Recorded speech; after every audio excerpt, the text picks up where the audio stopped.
Hello, I'm Professor Qvortrup, and today I received a notification on my phone. It told me that there is a referendum in Alberta in Canada. Now, the reason I received that is probably because I'm a referendum nerd.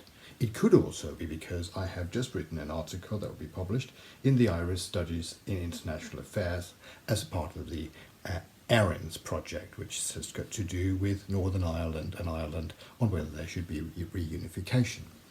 Now, it's quite pertinent that I received that email because my article reviews a report about the regulation of referendums in a possible forthcoming vote on whether Northern Ireland and the Republic of Ireland should be unified.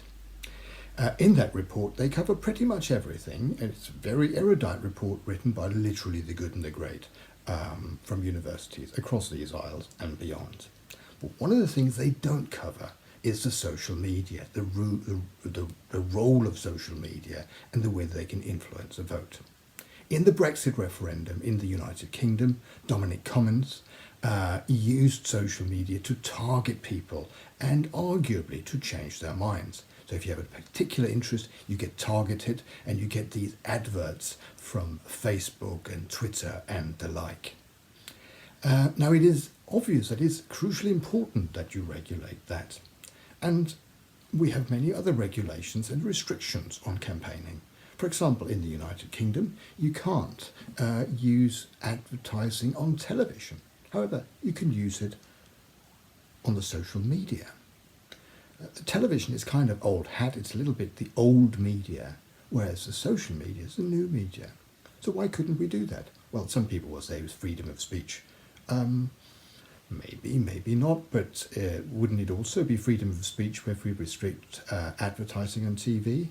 In fact, it wouldn't be restriction of freedom of speech. What we need is we need to follow the lead of other countries, such as Estonia, where they have even banned subliminal messaging, or Latvia, where they have introduced bans on the use of social media advertising in political campaigns. Okay, you might say those are just countries in the Baltic. Well, it's not just countries in the Baltic. Among some of the other countries that have restricted, in fact, banned use of social media in advertising or in political advertising is Iceland and Portugal.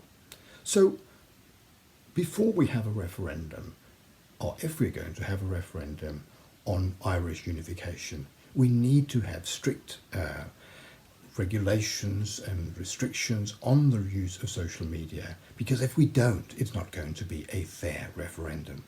So we should take the leads of those other countries that have introduced such legislation, because in those countries the referendums are deemed to be fair and reasonable and just.